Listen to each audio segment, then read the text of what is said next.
Hello students, this is Neelam. Dear student, इस video में हम कवर करने वाले हैं हमारी क्लास 9 से टॉपिक है इकोनॉमिक्स की बुक का chapter number 4, food security in India. So dear student, हम कवर कर रहे हैं इकोनॉमिक्स बुक को पहले, और इकोनॉमिक बुक में हमने 3 चैप्टर कर लिए। अभी ये हमारा 4th चैप्टर है, food security in India. Okay, so जो फूड सिक्योरिटी के बारे में जितने भी बातें हैं और इंडिया में फूड सिक्योरिटी के लिए क्या स्टेप लिए जाते हैं, ये सब इंक्लूड कर रहे हैं हम अपनी इस वीडियो के टॉपिक में। इस टॉपिक से रिलेटेड हम अपनी 2 वीडियो पहले बना चुकी है, जिसमें हमने फूड सिक्योरिटी के 3 डायमेंशन और फूड सिक्योरिटी से रिलेटेड 2 स्टोरी के बारे में देखा, 2 केस स्टडी के बारे में देखा था। तो एक बार उनको रिव्यू करते हुए, ओवरव्यू लेते हुए, हमारा आज का टॉपिक जो होगा पीडीएस सिस्टम और इंडिया में फूड सिक्योरिटी के लिए क्या क्या स्टेप लिए जाते हैं, तो उसके बारे में हम कवर करेंगे हमारे आज के टॉपिक में। उससे पहले हम देखते हैं फूड सिक्योरिटी होती क्या है। जो फूड सिक्योरिटी है वो अवेलेबिलिटी, असेसिबिलिटी और affordability of food to all people all the time. Okay, मतलब अगर हम ये मान के चलेंगे कि फूड सिक्योरिटी हमने एक कंट्री में लेके आनी है, तो उसके लिए ज़रूरी है कि कंट्री के सभी लोगों को और हर टाइम, ठीक है, जब भी उन्हें ज़रूरत हो तब हर पर्सन को क्या फूड सिक्योरिटी, फूड से रिलेटेड उनके पास फूड अवेलेबल भी होना चाहिए, फूड के लिए फूड खरीदने के लिए सॉरी उनके पास असेसेबल भी होना चाहिए, मतलब उन तक फूड पहुंचना भी चाहिए, खाना पहुंचना भी चाहिए। और अफोर्डेबल मतलब उनके पास एटलीस्ट इतने पैसे, इतने रुपए तो होने चाहिए कि वो उस फूड को खरीद के और उसको यूज़ कर सके। अगर किसी कंट्री में ये तीनों डायमेंशन कंप्लीट होते हैं, ये तीनों बातें अवेलेबिलिटी, असेसिबिलिटी और अफोर्डेबिलिटी, ये तीनों बातें फूड से रिलेटेड अगर कंप्लीट होती है तो हम मानेंगे कि उस कंट्री में फूड सिक्योरिटी है। ओके, फिर हमारे पास क्वेश्चन आता है व्हाट इज़ फूड सिक्योरिटी। तो फूड सिक्योरिटी में हम क्या बताएंगे कि फूड सिक्योरिटी का मतलब होगा कि हमारे पास हमारी कंट्री में और कंट्री की पॉपुलेशन के अकॉर्डिंग हमारे पास इतना फूड अवेलेबल होना चाहिए जितना कि उन पर्सन के लिए, उन पॉपुलेशन के लिए ज़रूरी है। अगर कंट्री में है तो ठीक है, अदरवाइज हम उसको बाहर की दूसरी कंट्री से इंपोर्ट करें या पहले से जो हमने स्टॉक बना के रखा है उस स्टॉक को यूज़ करें। असेसिबिलिटी का मतलब होता है कि फूड को ओनली स्टोर ही नहीं करना, बल्कि हर पर्सन, हर कंट्री के हर एक पर्सन तक वो पहुँचे, इस बारे ये भी इंश्योर करना है। उसके बाद अफोर्डेबिलिटी में हमने ये देखना है कि हर इंडिविजुअल पर्सन के पास इतने पैसे तो होने चाहिए कि वो उसको अफोर्ड कर सके, उसको खरीद सके।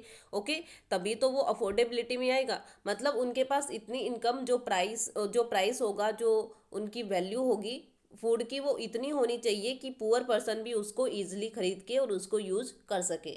उसके बाद हमारे पास आता है why food security.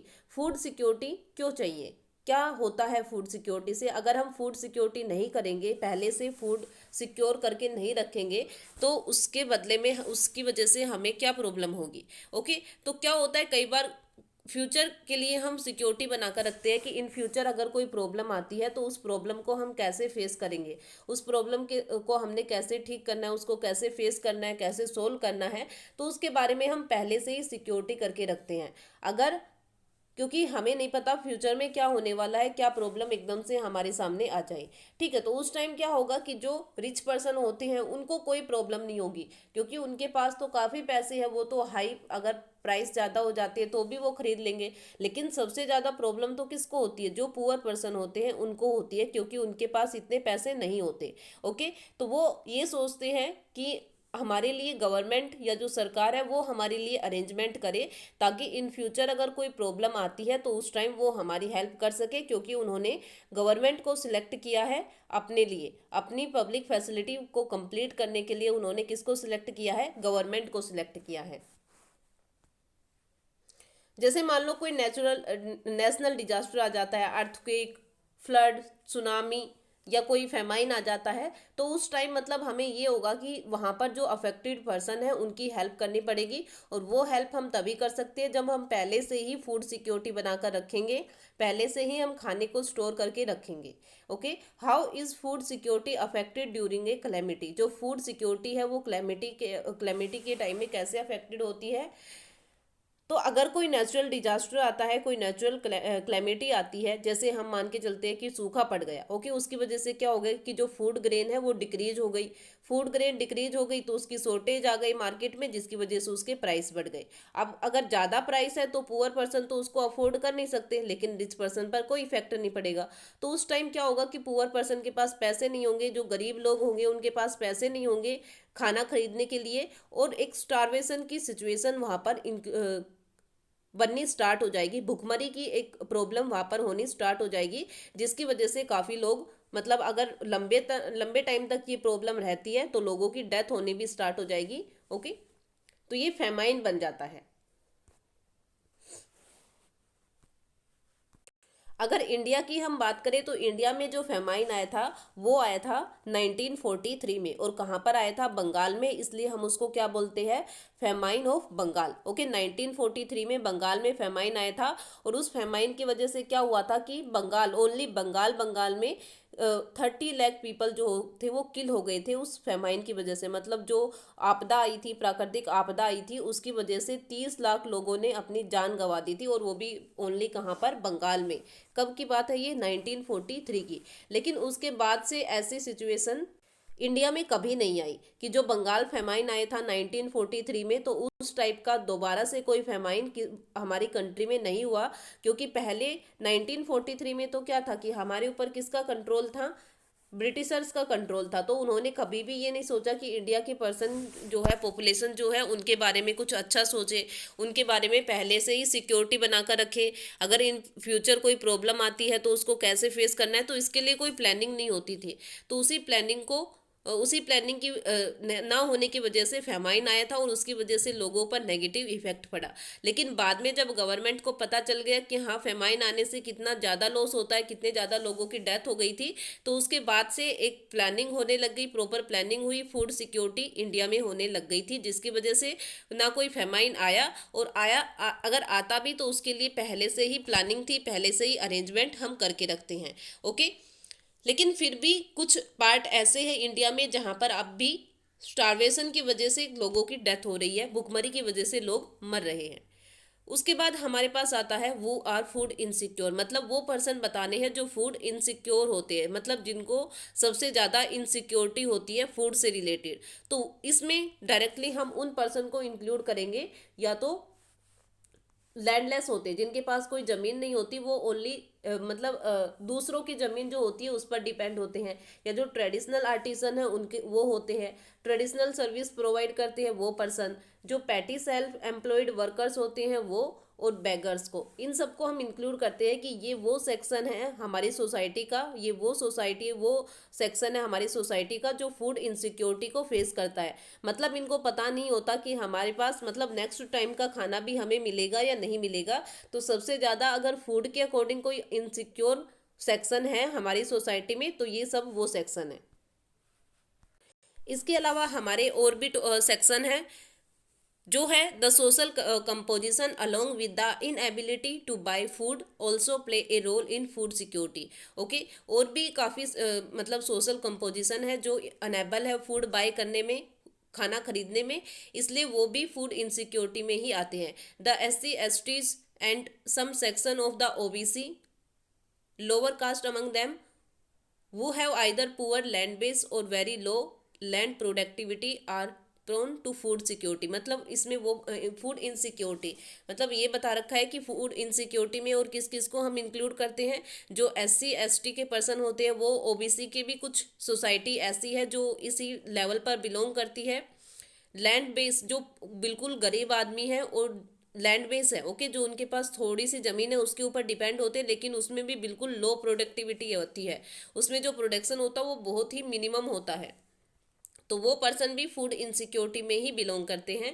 The people affected by natural disaster, जो पीपल नेचुरल डिजास्टर से अफेक्टेड होते हैं, जैसे बाढ़ आ गई, सुनामी आ गई, ओके, अर्थक्वेक आ गया, जिसकी वजह से काफ़ी ज़्यादा प्रॉपर्टी, फिजिकल और प्रॉपर्टी का लॉस हुआ था, तो उसकी वजह से भी वो पर्सन भी फूड इनसिक्योरिटी में बिलोंग करते हैं। वो have to migrate to other area in search of work, जो पर्सन काम की तलाश में एक जगह से दूसरी जगह पर माइग्रेट कर रहे हैं, वो भी are also among the most food insecure person. ये सब वो पर्सन है जो मोस्ट फूड इनसिक्योर है, मतलब इनको कुछ नहीं पता कि इनका खाने का अरेंजमेंट कब होगा, कहाँ से होगा, तो इनके पास काफ़ी प्रॉब्लम होती है।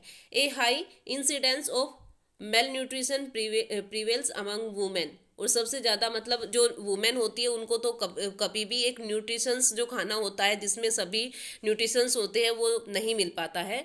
This is matter of serious concern as it put even the unborn baby at the risk of malnutrition, और जो जो गर्भवती महिलाएं होती है उनके लिए तो काफ़ी प्रॉब्लम होती है, क्योंकि उन जो अनबोर्न बेबी होता है जिसका अभी जन्म भी नहीं हुआ उसको तो सभी न्यूट्रिशंस चाहिए लेकिन वो नहीं मिल पाते, जिसकी वजह से काफ़ी सीरियस प्रॉब्लम क्रिएट हो सकती है।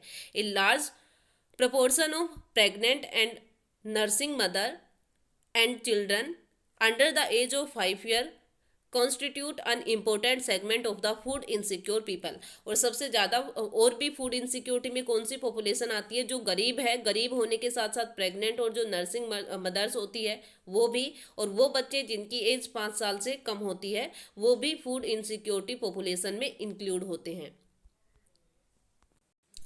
According the national health and family survey NHFC, तो नेशनल हेल्थ और जो फैमिली सर्वे है उसके अकॉर्डिंग पता चला है the number of such women and children approximately 11 crore, मतलब जो इन फूड इनसिक्योर पॉपुलेशन में इंक्लूड होते हैं उनमें वुमेन और चिल्ड्रन की जो टोटल पॉपुलेशन है वो कितनी है?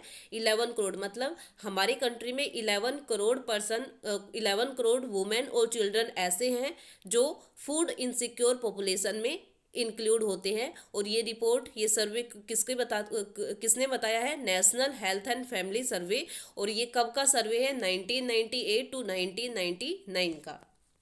The food insecure people are proportionately large in some region of the country. तो जो फूड इनसिक्योर पर्सन है किसी एरिया में तो वो बहुत ज़्यादा होते हैं, such as economically backward state with high incidence of poverty. और सबसे ज़्यादा तो वहाँ पर जहाँ पर सबसे ज़्यादा गरीबी पाई जाती है और उनका इकोनॉमिकल बैकग्राउंड भी सबसे कम होता है, वो स्टेट जहाँ पर सबसे ज़्यादा पोवर्टी होती है और वहाँ के लोगों की इनकम भी बहुत कम होती है, तो सबसे ज़्यादा फूड इनसिक्योर पॉपुलेशन वहीं से बिलोंग करती है। Tribes and remote area region more prone of natural disaster etcetera. और जहाँ पर मतलब जो ट्राइबल्स होते हैं या जो बिल्कुल रिमोट एरिया होते हैं जो दूसरी कंट्रीज दूसरी सिटी के साथ कनेक्टेड नहीं होते, या जो नेचुरल डिजास्टर वाले एरिया होते हैं, वो सब वहाँ की जो पॉपुलेशन होती है, वहाँ के जो पीपल होते हैं वो फूड इनसिक्योरिटी को फेस करते हैं।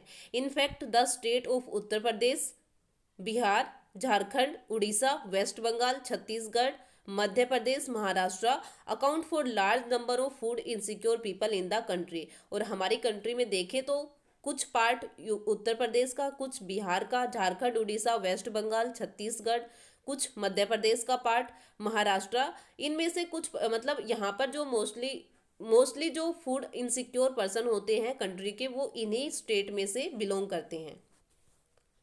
Hunger is another aspect including food insecurity. Food insecurity में एक सबसे मेन पार्ट आता है हंगर, भूखमरी। Okay, hunger is not just an expression of poverty, it bring about poverty. Hunger का मतलब ये नहीं है कि हम गरीब है इसलिए हम भूखे हैं, नहीं, ये इससे भी ज़्यादा मतलब और लेवल अपर लेवल पर है। The attainment of food security therefore involve eliminating current hunger and reduce of risk of future hunger. मतलब जो हंगर यहाँ पर हम मान के चलते हैं उसमें हम इंक्लूड करते हैं कि जो करंट अभी प्रेजेंट में हम जो भूखमरी है वो, और इन फ्यूचर भी हमें वही प्रॉब्लम रहने वाली है, वो रिड्यूस नहीं, वो कम नहीं होने वाली। फ्यूचर में भी रिस्क है कि पता नहीं वो प्रॉब्लम कभी सोल्व हो या ना हो, तो उसको हम हंगर के क्राइटेरिया में इंक्लूड करते हैं। हंगर हैज़ क्रोनिक और सीजनल डायमेंशन। हंगर क्रोनिक भी हो सकती है, सीजनल भी हो सकती है। सीजनल मतलब एक सीजन में हमें हो सकता है कि काम ज़्यादा मिले, उसकी वजह से जो भूखमरी है वो कम रहे। और क्रोनिक का मतलब हमेशा के लिए भी हो सकती है। हमेशा के लिए मतलब ये हो सकता है कि जैसे हमें ये भी ना पता हो कि नेक्स्ट टाइम का हमें खाना मिलेगा भी या नहीं मिलेगा। Chronic hunger is a consequence of diet presently इनएडिक्वेट in term of quality and मतलब क्रोनिक हंगर जो होगी उसमें ये भी इंक्लूड कर सकते हैं कि जो एक न्यूट्रिशंस फूड है जिसमें सभी न्यूट्रिशंस होने चाहिए वो हमें नहीं मिल रहे हैं। खाना तो हमें मिल रहा है, ठीक है, नो, वो उसमें कोई प्रॉब्लम नहीं है, लेकिन जो खाना एक पर्सन को हेल्दी रखने के लिए ज़रूरी होता है वो खाना नहीं मिल रहा है, ठीक है। तो वो आता है क्रोनिक हंगर में। और सीजनल हंगर में क्या आएगा, सीजनल जो डायमेंशन होगा उसमें हम इंक्लूड करेंगे कि एक सीजन में तो हमें खाना मिलेगा वो काफ़ी बेटर होगा, लेकिन दूसरे सीजन जो खाना मिलेगा वो इतना ज़्यादा बेटर नहीं होगा जो एक हेल्दी पर्सन के लिए ज़रूरी है। Poor people suffer from chronic hunger because of their low income and in turn inability to buy food even for survival। ठीक है, पुअर पीपल जो होते हैं वो हमेशा क्रोनिक हंगर से सफ़र करते हैं क्योंकि उनके पास इतने पैसे नहीं होते कि वो बहुत ही अच्छी क्वालिटी का खाना खरीद सके। Seasonal hunger is related to cycle of food growing and harvesting. Seasonal hunger जो होगी वो फूड के मतलब ग्रो होने और हार्वेस्टिंग टाइम से रिलेटेड होगी। This is prevalent in rural area because of the seasonal nature of agriculture activity and in urban area because of casual laborer। Okay, तो दोनों ही एरियाज में ये मिलती है, चाहे वो रूरल एरिया हो चाहे वो अर्बन एरिया हो। रूरल एरिया में इसलिए मिलेगी क्योंकि वहाँ पर एग्रीकल्चर जो है वो एक सीजनल एक्टिविटी है। जब सीजन आता है तभी काम होता है, तभी लोगों को पैसे मिलते हैं और तभी वो अपने लिए खाना खरीद सकते हैं। और ऐसे ही जो अर्बन एरिया होता है वहाँ पर जो कैजुअल लेबर होते हैं, कैजुअल लेबर मतलब अगर कोई फेस्टिवल सीजन आएगा तो उनको काम ज़्यादा मिलेगा, अगर कोई फेस्टिवल सीजन नहीं है, कोई भी एक्टिव सेलिब्रेशन नहीं हो रहा है तो उस टाइम क्या होगा कि उनको काम नहीं मिलेगा। तो उसकी वजह से क्या होगा कि जब उनको काम मिलेगा तब तो उनके पास पैसे होंगे, वो अच्छा खाना खरीद सकते हैं, लेकिन दूसरे ही सीजन में उनके पास खाना नहीं होगा। There is less work of casual construction labouring during the rainy season. Okay, क्योंकि जब कंस्ट्रक्शन का टाइम आता है तो एग्जाम्पल यहाँ पर दे रखे कि कभी भी जब कंस्ट्रक्शन का टाइम आता है तो जो लेबर होती है उसको हटा दिया जाता है क्योंकि उस टाइम काम कम होता है, ठीक है। तो उससे क्या होगा कि जो लेबर वहाँ से अनएम्प्लॉयड हुए हट गए हैं वो उनकी इनकम खत्म हो जाएगी और वो फिर वही फूड इनसिक्योरिटी को फेस करेंगे। This type of hunger exist when a people is unable to get work for the entire year. ठीक है, तो जो सीजनल हंगर होती है उसमें हम क्या क्या बताएंगे कि सीजनल हंगर में जो पर्सन होगा उसकी इनकम मतलब वो पूरे ऐसा नहीं होगा कि वो पूरे साल ही भूखा रहेगा, जो हंगर की प्रॉब्लम होगी वो पूरे साल ही रहेगी, नहीं, एक पर्टिकुलर सीजन ऐसा होगा जिसमें उसको हंगर से रिलेटेड प्रॉब्लम नहीं होगी, लेकिन जैसे ही वो सीजन ख़त्म हो जाएगा तो वो दोबारा से वही प्रॉब्लम फूड इनसिक्योरिटी को फेस करना स्टार्ट कर देगा। The percentage of seasonal as well as chronic hunger are declined in India as show in the above table। मतलब आपको जो टेबल दे रखी है उसमें दिखा रखा है अच्छे से कि जो सीजनल हंगर और क्रोनिक हंगर है वो धीरे धीरे करके डेक्लाइन हो रही है इंडिया में। India is aiming to self sufficient in food grain since independence. जब से हमें इंडिपेंडेंसी मिली है, जब से इंडिया इंडिपेंडेंट हुआ है, तब से हमने ये देखा है कि जो फूड ग्रेन है, जो खाने खाने का अनाज है, जो जिस अनाज को हम खाते हैं वो इंडिया में ही प्रोड्यूस हो। हमारा ये एम बन गया है कि कम से कम एटलीस्ट इंडिया में जो पॉपुलेशन है तो इंडिया की पॉपुलेशन के अकॉर्डिंग जितना भी खाना चाहिए, जितना भी अनाज चाहिए, जितनी भी फूड ग्रेन चाहिए वो इंडिया में ही प्रोड्यूस हो, हमें दूसरी कंट्री पर डिपेंड ना होना पड़े। After independence India policy maker adopt all measure of achieve self efficiency in food grain. और इंडिपेंडेंस के बाद इंडिया के जो पॉलिसी मेकर है उन्होंने हमेशा इस बात पर फोकस किया है कि कैसे हमें सेल्फ सफिशिएंसी मतलब फूड ग्रेन को हमें ओनली अपनी कंट्री में ही प्रोड्यूस करना है, इस बात पर फोकस किया है। India adapted a new strategy in agriculture which result in green revolution. India में एक न्यू स्ट्रेटेजी अडेप्ट की गई एग्रीकल्चर में और उसकी वजह से क्या हुआ, ग्रीन रेवोल्यूशन आया, ऐसे specially in the production of wheat and rice. और जो ग्रीन रेवोल्यूशन था उसमें सबसे ज़्यादा फोकस किस पर किया गया, व्हीट और राइस के प्रोडक्शन पर, कि कैसे व्हीट और राइस के प्रोडक्शन को बढ़ाना है। Indira Gandhi and then prime minister of India officially recorded the impressive strides of green revolution in agriculture by releasing a special stamp entitled wheat revolution in July 1968। Okay, तो जो इंदिरा गांधी थी उस टाइम प्राइम मिनिस्टर थी India की, तो उन्होंने green revolution के बारे में देखा, उनको काफ़ी अट्रैक्टिव मेथड लगा कि ग्रीन रेवोल्यूशन आना चाहिए और उसी के अकॉर्डिंग व्हीट रेवोल्यूशन भी आया। और व्हीट रेवोल्यूशन कब आया, जुलाई 1968 में। ओके,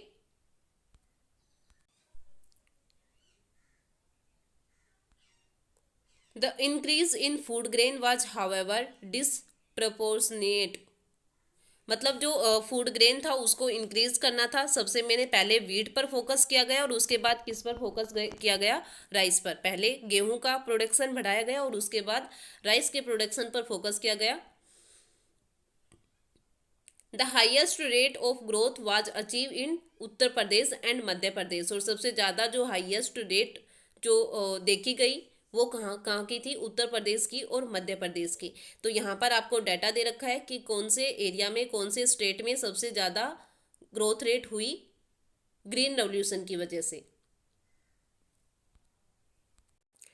उसके बाद हमारा मेन टॉपिक आता है फूड सिक्योरिटी इन इंडिया। मतलब इंडिया में फूड सिक्योरिटी को कैसे इंश्योर किया जाता है, कैसे अप्लाई किया जाता है। Since the advent of green revolution in early 1970 the country has avoided famine every during adverse weather condition.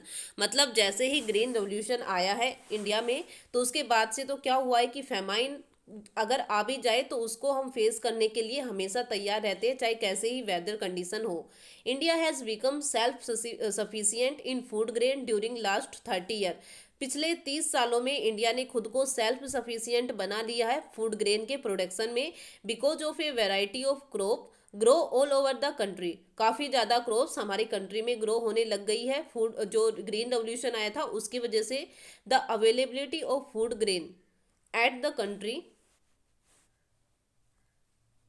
country level has further been ensured with a carefully designed food security system by government। और जो हमारी country है उसमें government इस बात पर focus करती है, ऐसे प्लान और पॉलिसी बनाती है, एक ऐसा डिज़ाइन तैयार करती है ताकि हमारी कंट्री में फूड सिक्योरिटी सिस्टम जो है वो अच्छे से वर्क कर सके।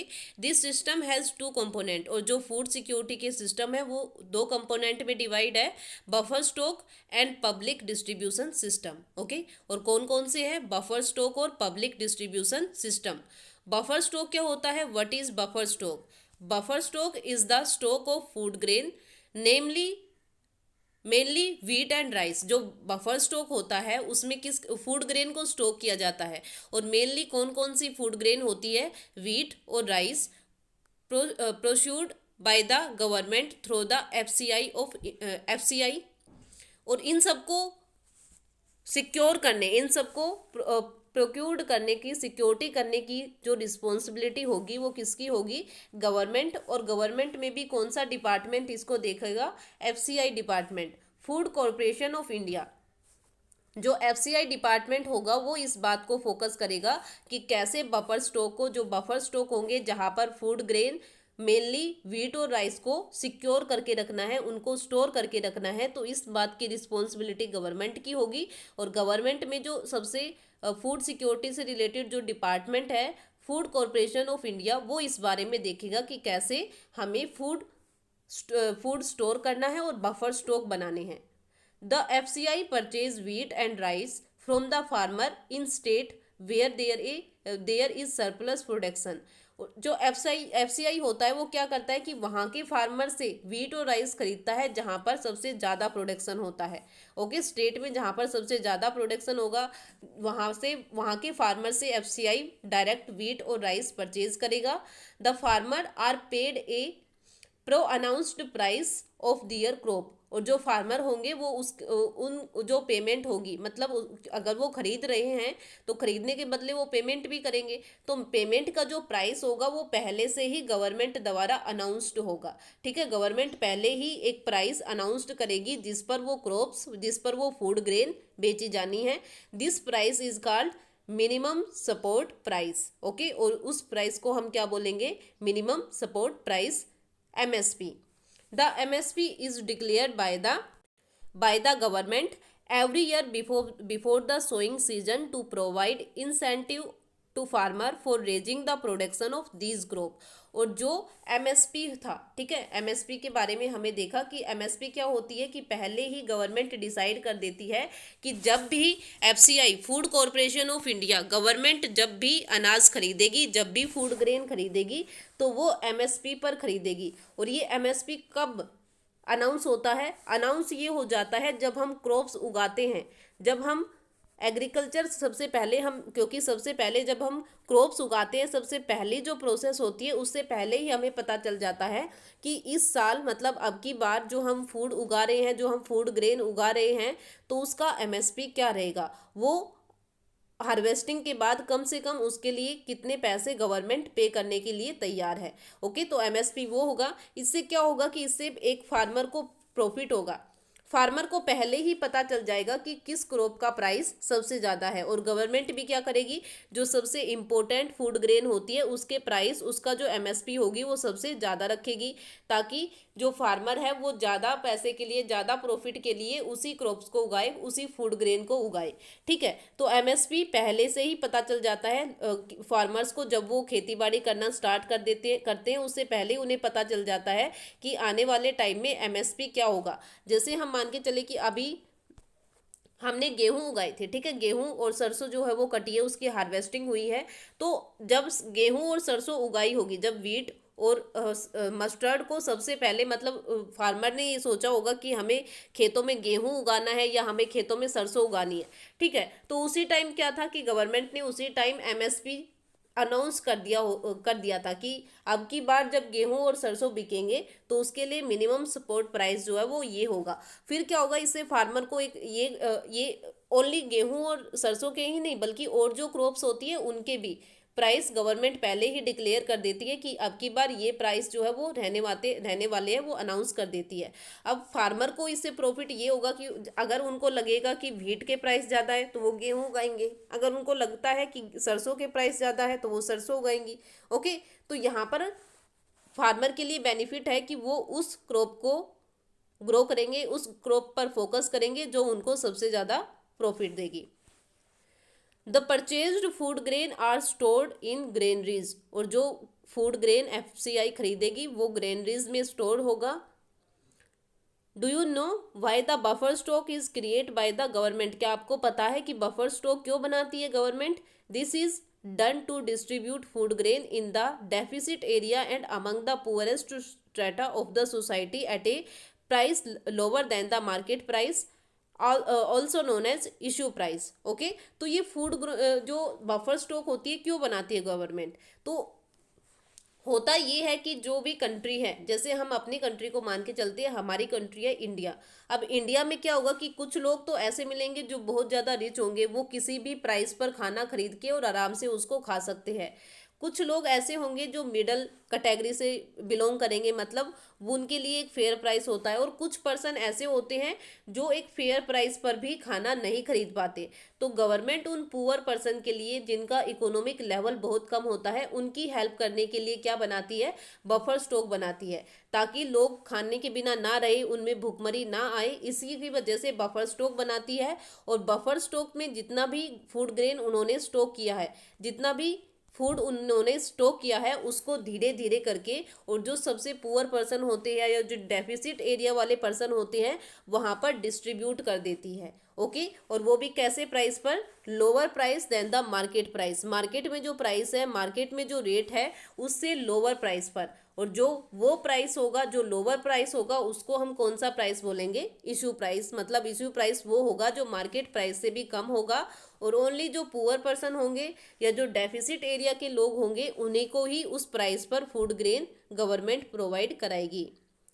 This also help resolve the problem of shortage of food during adverse weather condition और during the period of calamity. Okay, तो जो बफर स्टॉक होती है सबसे ज़्यादा तो वो कब, कौन सी प्रॉब्लम को सोल्व करते हैं? जब शॉर्टेज हो जाती है खाने की, जब बहुत ही ख़राब वेदर कंडीशन होती है या कोई कैलेमिटी आती है, तो उस टाइम हम क्या करते हैं कि बफर स्टॉक में जो भी स्टॉक हमने किया है, जो भी फूड ग्रेन हमने स्टॉक किया है, तो उसका यूज़ करके हम अपनी फूड सिक्योरिटी को बनाकर रख सकते हैं अपनी कंट्री में। तो ये था हमारे पास बफर स्टॉक के बारे में। अभी हमारे पास आता है PDS system. What is the PDS system? Public distribution system. The food secured by the FCI in distribute through government regulated ration shop among the poorest section of the society.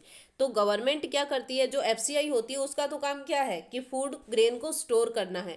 उसके बाद गवर्नमेंट क्या करती है कि उस stored food को, और जो सबसे पुअरेस्ट सेक्शन होता है, जो सबसे ज़्यादा पुअर लोग होते हैं, उन तक पहुंचाना है ताकि भुखमरी की प्रॉब्लम ना आए। तो इसके लिए वो क्या करते हैं कि पूरे कंट्री में राशन शॉप खुली हुई है। आपने सुना होगा ना, राशन की दुकानें होती है, तो वही राशन शॉप क्या करती है, वो गवर्नमेंट के लिए, गवर्नमेंट उनको रेगुलेट करती है और उन्हीं की द्वारा, उन्हीं के अकॉर्डिंग जो राशन होता है, जो फूड होता है, वो सोसाइटी के जो सबसे पुअरर सेक्शन होते हैं उनको प्रोवाइड किया जाता है। This is called the public distribution system, और इसको हम क्या बोलते हैं, public distribution system. Ration shops are now present in most located villages, town and cities. Okay, ration shop जो होती है वो अलग अलग लोकेशन पर होती है, विलेजेस में होती है, टाउन में, सिटीज़ में, हर जगह हमें राशन शॉप देखने को मिल जाएगी। There are about 5.5 lakh ration shop over the country. हमारी कंट्री में 5.5 लाख से भी ज़्यादा, 5.5 लाख के करीब राशन शॉप है। Ration shop also known as fair price shop. Ration shop को और दूसरे नाम से हम क्या जानते हैं, fair price shop. Keep stock of food grain, sugar, kerosene for cooking. और ये क्या क्या प्रोवाइड कराती है, क्या क्या स्टॉक करके रखती है, फूड ग्रेन को, शुगर को और किरोसिन ऑयल को, जो कुकिंग में काम आता है। These item are sold to people at price lower. और ये सभी आइटम लोगों को, जो पुअर पर्सन होते हैं, उनको प्रोवाइड किया जाता है, बेचा जाता है, सोल्ड किया जाता है, और वो भी बिल्कुल लो प्राइस पर। ओके, तो ये हो गया हमारा पीडीएस सिस्टम। और पीडीएस सिस्टम वर्क करेगा राशन शॉप के अकॉर्डिंग। बफर स्टॉक कौन बनाएगा, एफसीआई बनाएगी। फेयर प्राइस होगा देन द मार्केट प्राइस, यानी कि जो पीडीएस सिस्टम होगा उसमें जो राशन शॉप काम करेगी उसमें मार्केट प्राइस से कम प्राइस पर, या जो फेयर प्राइस होता है उससे भी लोवेस्ट प्राइस पर हम जो पुअरेस्ट पर्सन होंगे उनको फूड प्रोवाइड कराएंगे। Any family with ration card, okay, और उसके लिए किसकी ज़रूरत पड़ेगी, राशन कार्ड की ज़रूरत पड़ेगी। Can buy A stipulated amount of these item 35 kg grain, 5 litre of kerosene, 5 kg और शुगर, ठीक है। और उसके बदले में जो राशन कार्ड होगा उसके लिए क्या क्या पे किया जाएगा, कितनी फूड ग्रेन, कितना किरोसिन या कितनी शुगर लोगों को दी जाएगी, 35 kilogram grain, 5 litre kerosene oil और 5 kg शुगर, जो पुअरेस्ट पर्सन होंगे उनको प्रोवाइड की जाएगी एक राशन कार्ड पर। Every month from the nearby ration card, हर महीने। और किसके कौन प्रोवाइड कराएगा, राशन शॉप, जो हमारे आसपास राशन शॉप होगी वो इसको प्रोवाइड कराएगी। The introduction of rationing in India date back to the 1940 against the backdrop of the Bengal famine. जो राशनिंग का काम था वो 1940 से पहले ही स्टार्ट हो गया था। 1940s में स्टार्ट हुआ था जब फेमाइन आया था। 1943 में जब फेमाइन आया था तो उस टाइम उसके जो बैकड्रॉप थे, उसके जो नुकसान थे, उसको देखते हुए राशनिंग का काम स्टार्ट हुआ था इंडिया में 1940s में। The rationing system was revived in the wake of an acute food shortage during in 1960 prior the green revolution। Okay, तो जो 1960 में ग्रीन रेवोल्यूशन आया उसकी वजह से राशनिंग जो सिस्टम था वो और भी ज़्यादा इम्प्रूव हो गया था। In the wake of the high incident of poverty level as reported by the NSSO in mid 1970s।